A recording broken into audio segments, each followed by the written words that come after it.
As you know, last week we talked about suffering that divides and creates despair, that dispirits us, right? Despirits us.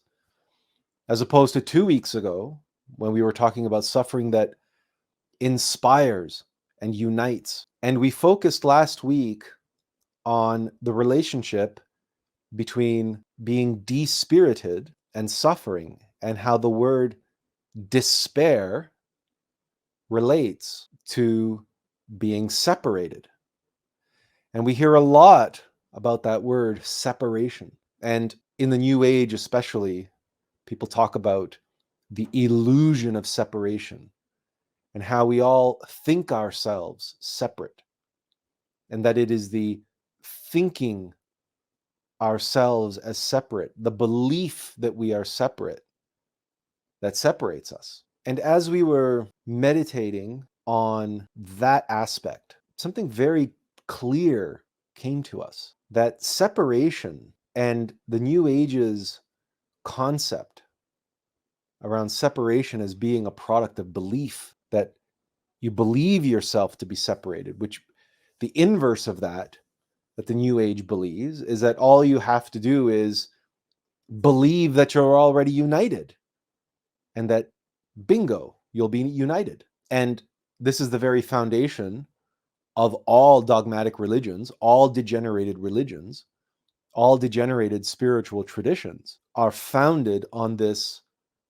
erroneous viewpoint that belief is everything. It is the deterioration, the inversion, the degeneration of the word faith, which, as you know, because we have discussed it many times in many ways from many different angles, true faith is born of experiential knowledge. True faith is the trust that is born of intimate knowledge.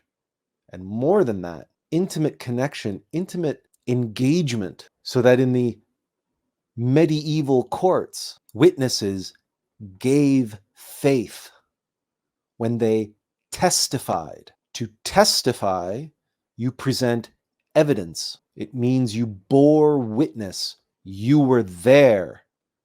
You experienced the event.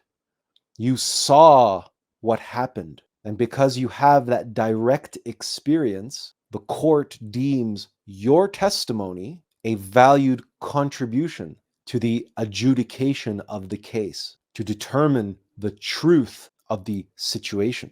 It is the experience that allows that witness to give faith. There are many people who would be willing to step up and say, well, I heard this, and someone saying that, and I think this happened, or I assume that happened. But this is all hearsay. This is all conjecture. These are not credible witnesses, and that is not credible testimony. And if it is not credible testimony, it is likewise not credible faith. To be faithful to your spouse means to know them intimately at the exclusion of all others, to know your mortal beloved exclusively. That has nothing to do with belief.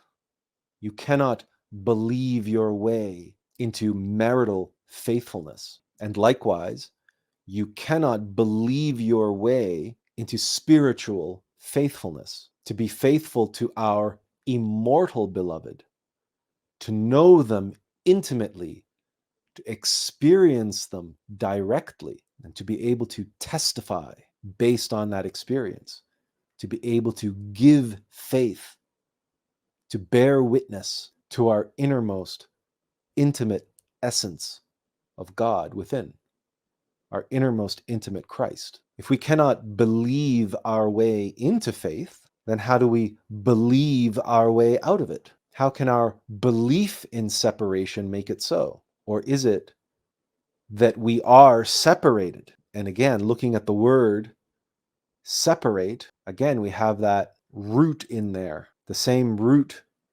that is found in partition, to be parted, like the Red Sea parted, cloven in two, like we find in despair, where the pair is separated. We have that separation. But what came to us as we meditated upon all of this is there's a much, much better word for us to use. And that word is division. Division. And it is a better word for the simple fact that it is a verb, not an adjective.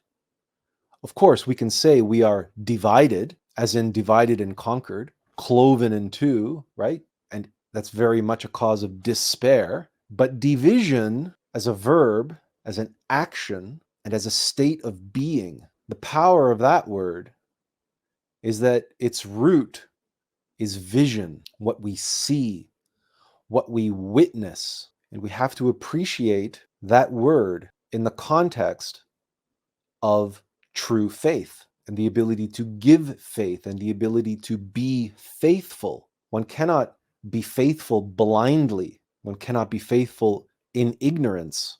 One must know intimately. One must see the light, see the facts, see reality as it is.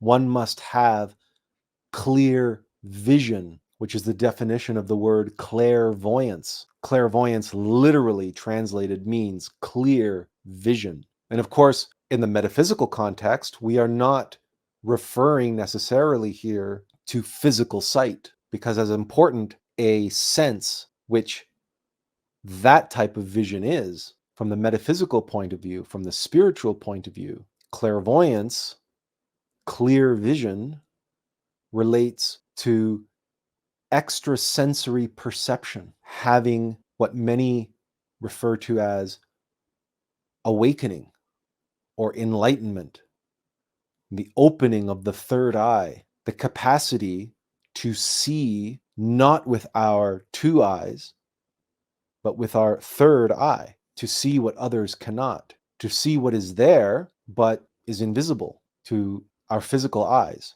In other words, that which is hidden on the level of physical reality. We must develop a vision and make that vision clear to see and thus experience and engage with, to know intimately that which is hidden from the physical realm and our physical senses. And that physical realm and our physical senses, along with our physical body and most of what we interact with in the 3D reality that we experience every day, right now, including this moment, is all mechanical in nature. So when we talk about division, the loss of vision, the loss of the ability to see that which is hidden, the loss of the ability to bear witness, the loss of our ability to experience, to know, to be able to testify, to be able to give faith of all that is hidden behind, beneath, beyond the veil of physical reality and the five senses, our mechanical level of existence, our mechanical level of being. This, as we are describing, it should be self-evident that such division has absolutely nothing to do with belief. Look around you, wherever you are right now. What dominates your perception? And do this with a clear mind, without any belief. Your objective perceptions. What do you see? What do you feel? What do you touch? What do you smell? What do you taste? What do you hear? This is not a question of belief. This is a question of your experience. What do you experience right now? Even as we speak into this camera and into this microphone, what we are seeing with our physical eyes is plastic and metal and various other materials associated with the physical realm. We don't believe we see that. We don't think we see that. That's what we see. That's our experience. But what we are conveying, what we are speaking, we are receiving, and it is being revealed to us, being shown us moment by moment by moment by moment. And this physical mortal here on camera live is relaying that to you. And I, that mortal vessel, that mechanical apparatus, and that physical vehicle can only deliver and serve that which I have received, which I have seen, the vision that has been granted me. I'm passing along to you right now, here in this moment, because none of this is scripted. You all know that. But even if you're new to our live streams, even if you're new to our channel, you should be able to discern that we are not reading any of this off a script. This is not something that we have memorized or even prepared for. It is spontaneous, which is one of the reasons, perhaps, you notice why there are pauses and hesitations and sometimes starts and stops. Sometimes we allow the intensity to get the better of us, and with our enthusiasm and energy, our mortal mechanical mind, our rational mind, gets tripped up and either can't keep up or gets ahead of itself as it is desperately trying to convey to you the vision that it is receiving, that it is my job as the mortal vessel and the mechanical apparatus to pass along that vision to you. You see, in this context, division is not having the capacity to receive, not having the capacity to see beyond the veil. This is a metaphysical, scientific state. This is a fact. It is related to a level of being. It is related to our available free consciousness. It's not a question of whether you believe yourself to be separated. Because in truth, your higher self, your innermost being, your divine mother hasn't gone anywhere. They're there inside of you. Your innermost being is always there. Your divine mother is always there. And they are always whispering with the still, soft voice, whispering their guidance and showing that which we need to see. And this is why the New Age is able to make statements like, you're always connected with Source and we are all gods already.